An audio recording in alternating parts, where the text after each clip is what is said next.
হ্যাঁ, আমি খুব বড় টন্ডাই করে ফেলেছি। পূর্বাচলে 10 কাঠা করে জমি নিয়েছিলাম। আমারও মনে হয় এখন যে আমি কেন এই ভুলটা করতে গেলাম। আমরা তো যা ছিল সব বিলিয়ে দিয়েছিলাম। 32 নম্বর বাড়ির ট্রাস্ট করে ট্রাস্টে জনগণকে দান করে দিয়েছি। যে টাকা ছিল সেই টাকা দিয়ে আমরা বঙ্গবন্ধু মেমোরিয়াল ট্রাস্ট করে হাজার হাজার ছেলে মেয়েকে পড়াশোনা, চিকিৎসা, ওই 21 গ্রেনেড হামলার আহত নিহত পরিবার, অন্যান্য দুস্থ পরিবার, তাদেরকে আমরা সাহায্য করতাম। এমনকি এখান থেকে 5 কোটি টাকা দিয়ে ফান্ড তৈরি করে, প্রধানমন্ত্রীর কার্যালয়ে ফান্ড তৈরি করে এই ভূমিহীনদের জন্য জমি কেনার জন্য আমি দিয়েছিলাম আমাদের ট্রাস্ট থেকে। আবার কোভিডের সময় বঙ্গবন্ধু মেমোরিয়াল ট্রাস্ট থেকে 5 কোটি টাকা দিয়ে এই কোভিডের সময় আর্থিক সহায়তা দেওয়ার জন্য আরেকটা ফান্ড প্রধানমন্ত্রীর কার্যালয়ে করে দিয়েছি। 10 কোটি টাকা আমরা দিয়েছি শুধু এই কাজে। তাছাড়া বিভিন্ন জায়গায় বিভিন্ন হাসপাতালে চিকিৎসার ক্ষেত্রে আমরা অনুদান দিতাম। আমরা তো নিজেদের জন্য কিছু চাইনি, নিজের জন্য কিছু করিনি। এই শেষে এসে কেন এই 10 কাঠা জমি আমরা কিনতে গেলাম? আর আমার বাচ্চাগুলির বিরুদ্ধে সব কাটার বিরুদ্ধে মামলা। এমনকি টিউলিপ, তার তো জমিও নেয়নি। সে ব্রিটিশ এমপি, এটা তো বাই বার্থ ব্রিটিশ নাগরিক, ওখানে তাদের জন্ম।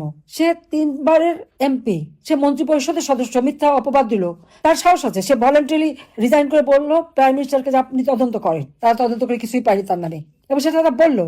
অথচ তাকে শাস্তি দেয় ব্রিটিশ নাগরিক, ব্রিটিশ এমপি, তাকে শাস্তি দেয় বাংলাদেশের কোর্ট। একটা দেশের সাথে ভালো সম্পর্ক রাখতে পারে না একটা দেশের সরকার, যেখানে এখন রানিং তারা গভর্নমেন্ট, তাদের একজন মন্ত্রী বা এমপি কে অপমান করলে বাংলাদেশের অবস্থানটা কোথায় থাকে চিন্তা করতে পারেন?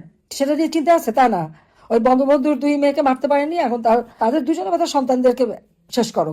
আসলে ওরা তো চায় নাই জমি, এই জন্য তাদের কোনো আবেদনপত্র নাই। কিন্তু রাজুকের এই আইনেই আছে সরকার প্রধান হিসেবে যে কাউকে আমি জমি দিতে পারি, এটা যে সবাই পারে, এবং অতীতেও দিয়েছে সবাই। ওই 81 সালে বিএনপি গভর্নমেন্ট জিয়া মারার পরে খালেদা জিয়াকেও গুলশানে বাড়ি দিয়েছিল। আমরা দেখলাম সেদিন ইউনুসও তার হাতে একটা রেজিস্ট্রেশন ধরিয়ে দিল বাড়ি দিয়ে। এরকম বহু সম্পত্তি অনেকেরই নেওয়া আছে, কিন্তু আমারই ভুল, আমি তাদের, ওরা নেবে না, কেউ নেবে না। তবু আমি বললাম যে একটা নেওয়া উচিত, কিছু কত কাজে লাগানো যাবে। আমরা অটিস্টিকদের জন্য একটা কিছু করতে পারবো এখানে। আর আজকে তার জন্য প্রত্যেকের বিরুদ্ধে মামলা। রানারের 7 বছরের কারাদণ্ড, তার গেছে 5 বছর। আর আমার তো কত হলো এখন, 26 বছর হয়ে গেছে। আর তার আগে দিল মৃত্যুদণ্ড। কেন? খুন করেছে তাই। কাকে খুন করলাম? আমি যদি খুন করে থাকি, তাহলে 15ই জুলাই 2024 সাল থেকে যারা অপরাধ করেছে তাদেরকে ইন্ডেমনিটি দিল কেন? ইন্ডেমনিটি দিয়ে ইউনুস এটাই প্রমাণ করেছে যে এই যে আবু সাইদ, মুগ্ধ, আনাস থেকে যত হত্যাকাণ্ড, সবগুলি ইউনুসের মেটিকুলাস ডিজাইনের অংশ হিসেবে করা হয়েছে। তারিখ যে বুদ্ধি দিয়েছে লাশ ফেলে সরকার পড়ে যাবে, এটা শুনেই তো আমি সিদ্ধান্ত নিলাম যে আমি থাকবো না। কারণ লাশ ফেলে থাকতে চাই না আমি। কিন্তু ঘটনা চক্রে আমাকে সরে যেতে হলো। যদি আমার সিকিউরিটি, তো সেটা একবার চিন্তা করে দেখেন তো, যাদের জন্য নিজের হাতে তাদের জীবনমান উন্নত করেছি, তাদের আমি মারতে যাবো কেন? অথচ সেই অপবাদ খুন করে এনুস বাহিনী, যত জঙ্গিদের দিয়ে, শিবির, ছাত্রদল, বিএনপি, জামাত, আর ওই জঙ্গি সংগঠনটা ইউনুসের মেট্রিকুলাস ডিজাইনের অংশ। আর সব মামলা হলো আমাদের বিরুদ্ধে, আর সব খুন নাকি আমরা করে ফেলেছি। 400 450 খুন একই দিনে, একই মামলা, 2-3 জায়গায় একসাথে। আমি 2-3 জায়গায় একসাথে। সেই আমেরিকার থেকে জয় গুলি করছে, আর রেহানা লন্ডন থেকে গুলি করে মারছে, আর ববি টিউলিপ সব ওখান থেকে গুলি করে মারছে। এই তো বলতে চাই, এরা প্রত্যেকে কিন্তু বিদেশি নাগরিক। একটা বিদেশি নাগরিকদেরকে যদি এভাবে শাস্তি দেওয়া যায়, তাহলে ওই যে আসাম সাহেব, আমাদের বাংলাদেশ ব্যাংকের গভর্নর, তার মেয়ের যখন দুর্নীতির খোঁজ করতে গেল, তিনি বলে দিলেন ওরা বিদেশি নাগরিক, ওদের জন্য কিছু করা যাবে না। ইউনুসের মেয়ে আছে আমেরিকায়, বিদেশি নাগরিক, তার বিরুদ্ধে মামলা দেওয়া যাবে না। এখন তো দেখা যাচ্ছে সব মামলাই দেওয়া যাবে। কার কার আজকে যারা এখন ইউনুসের সাথে আছে উপদেষ্টারা, সব অধিকাংশ বিদেশি নাগরিক, প্রত্যেকের বিরুদ্ধে মামলা করা যাবে। এই দুয়ারটা খুলে দিল, ভবিষ্যতে দেখা যাবে। কাজে এই অলক্ষী দূর করতে না পারলে এদেশের মানুষের ভাগ্য পরিবর্তন হবে না। আর এই অলক্ষীর মূল তো এই সুদখোর, খুনি, ক্ষমতালোভী ইউনুস। পূর্বাঞ্চলে ইউনুসের কত জমি আছে? তার তো 4080 কাঠা জমি আছে। 4080 কাঠা, আর আমাদের মাত্র 10 কাঠা করে, 60 কাঠা। 6000 টাকা বেতনের কর্মচারীর এত আসে থেকে? উত্তরাতে আছে 300 কাঠা, চট্টগ্রামে 87 কাঠা, এ তো আছেই। ফ্রান্সে তার বাড়ি, আবার এই কিছুদিন আগে নতুন ফ্ল্যাটও কিনেছে একটা। এই ক্ষমতা আসার পরে ফ্ল্যাট আরেকটা কেনা হয়ে গেছে। ইটালিতে তার প্যালেস একটা কিনে রেখে দিয়েছে, সেখানে রিসোর্ট করেছে। কক্সবাজারে নিসর্গ নামে রিসোর্ট, পূর্বাঞ্চলে নিসর্গ নামে রিসোর্ট। আমেরিকায় ওই যে ধরা খাবে হিলারি ক্লিন্টনের সাথে, গ্রামীণ আমেরিকা ব্যাংক, ল্যাটিন আমেরিকায় তার সম্পদ। কোন দেশে না আছে তার সম্পদ? 17 টাকা পেল থেকে? অস্ত্র চোরা কারবারি, ড্রাগ চোরা কারবারি, সন্ত্রাসী কর্মকাণ্ড ছাড়া এত অর্থ কেউ আনতে পারে?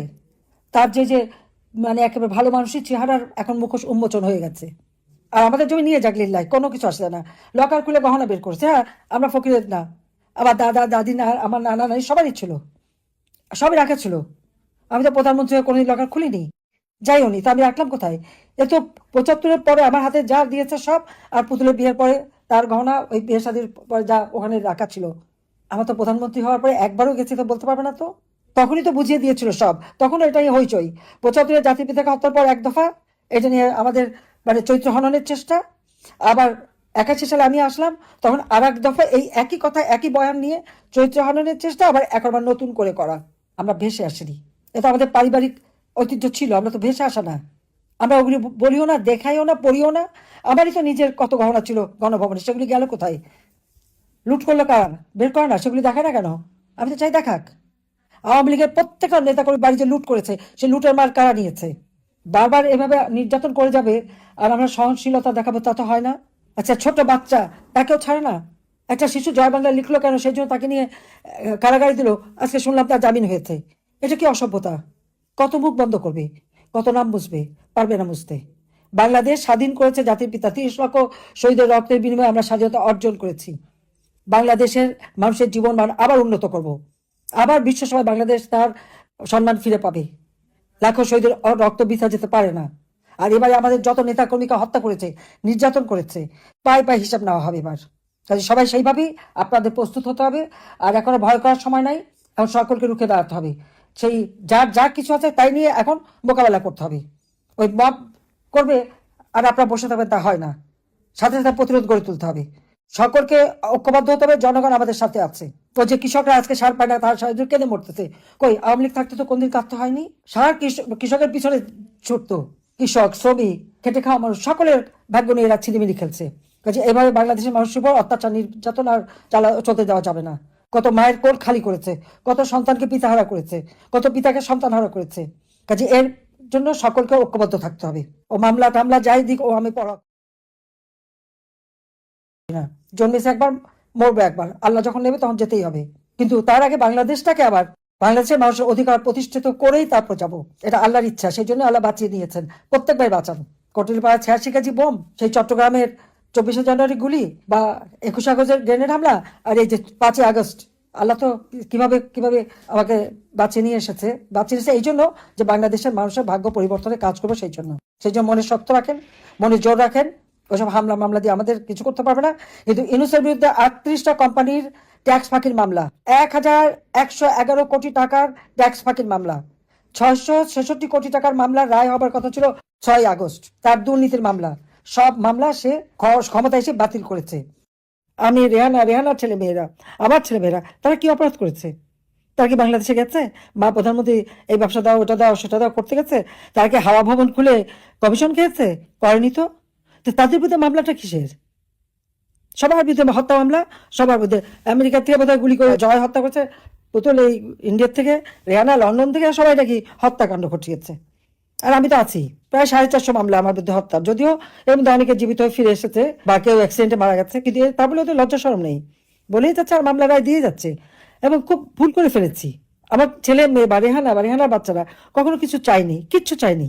আমি জোর করে এই পূর্বাঞ্চলে 10 কাঠা করে জমি দিয়েছিলাম, আমি জোর করে দিয়েছি। এখন আমার নিজেরকে অপরাধী মনে হয়, চোদ্দ জমি 10 কাঠা জমি দিতে গেলাম কেন? আজকে তাদের বিরুদ্ধে তার জন্য শাস্তি দিয়ে দিল, 5 বছর করে কারাদণ্ডের শাস্তি। রেহানা তো ব্রিটিশ সিটিজেন, তার মেয়েরা তো ছেলে মেয়ে ব্রিটিশ সিটিজেন, তাদের বিরুদ্ধে মামলা, তাদেরও রায় দেবে 1 তারিখে। কারণ অপরাধ 10 কাঠা জমি, 10 কাঠা জমি নিয়েছে, এটা তো বিরাট অপরাধ।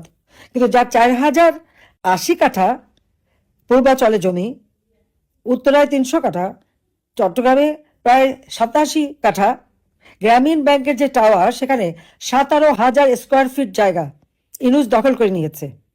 বলছে তাকে উপহার দিয়েছে, বিনা পয়সায় সেই ফ্লোর নিয়ে সেখানে ইনুস সেন্টার খুলেছে, 9 কোটি টাকা দিয়ে ফ্ল্যাট কিনেছে। এগুলি কোনো অপরাধও না, এর কোনো যথাযথ আর্থিক কিভাবে তার সঙ্গতি হলো সেটা সে দেখাতে পারবে না। গ্রামীণ ব্যাংকে 6,000 টাকা বেতনের একজন এমডি সাহেব এত সম্পদ কোথা থেকে পেলো, সেটা কি দেখাতে পারবে?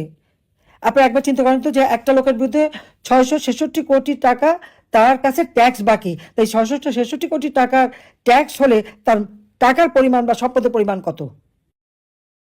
কত সম্পদ থাকলে 666 কোটি টাকা ট্যাক্স হয়?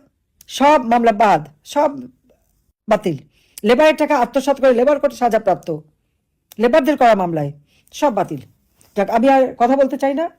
আমি জনগণের কাছে একটা কথাই বলবো, হ্যাঁ, আমার বিরুদ্ধে যা করবে করবে, আমি আপনার সকলের কাছে এই বিচারটাই চাই যে আমাদের ছেলে মেয়ে বা রেহানা কোনোদিন তো তারা প্রধানমন্ত্রীর বোন হিসেবে কোনো রকম কোনো সুযোগ সুবিধা নেয়নি, অযথা মিথ্যা অপপ্রচার চালিয়ে যাচ্ছে আর আমাদের সম্পদ খুঁজছে। আমরা তো সম্পদ বানাইনি, বানাতে যাইনি। আমরা আরো মানুষকে বিলিয়ে দিয়েছি, 32 নম্বর বাড়িটাও বিলিয়ে দিয়েছি। আমাদের যে টাকা পেয়েছিলাম আমরা ট্রাস্ট করে হাজার হাজার ছেলে মেয়েদের পড়াশোনা করিয়েছি, তাদেরকে সহযোগিতা দিয়েছি। হ্যাঁ, উত্তরাধিকার সূত্রে যে সমস্ত গহনা বা বৈবাহিক সূত্রে উপহার যেগুলি লকারে ছিল, আমি জীবিত থাকতে সেই লকার ভেঙে বের করলো, কিন্তু সেখানে আমার দাদির, বাবার নানির, বাবার মায়ের গহনাগুলি সেগুলি গেল কোথায়? পূবালী ব্যাংকের যে আমার লকার, তো সে পাকিস্তান আমল থেকে, সেখানে নাকি শুধু একটা বস্তা পেলো, বস্তা ব্যাগ পেলো, তো অলঙ্কারগুলি গেল কোথায়? সম্পদগুলি গেল কোথায়? সে জবাব তো দিচ্ছে না। গণভবনে যে সমস্ত ছিল আমাদের, সেগুলি গেল কই? সেই সব তো দিচ্ছে না। লুটেরারা কি দেবে? যারা অপরাধী এখন তারাই নিরপরাধীর উপরে শাস্তি দিচ্ছে। আর আওয়ামী লীগের নেতা কর্মী, তাদের তো ঘর বাড়ি তো নাই, প্রত্যেকের বিরুদ্ধে মামলা, এমনকি ছেলে মেয়ে আত্মীয় পরিবার পরিজন, এমনকি শ্বশুরবাড়ি আত্মীয়দেরও ছাড়ছে না। ইউনূস এত বড় একটা মানে গণ্য লোক। সবাই ভালো থাকেন, সুস্থ থাকেন। খোদা হাফেজ। জয় বাংলা, জয় বঙ্গবন্ধু, বাংলাদেশ চিরজীবী হোক।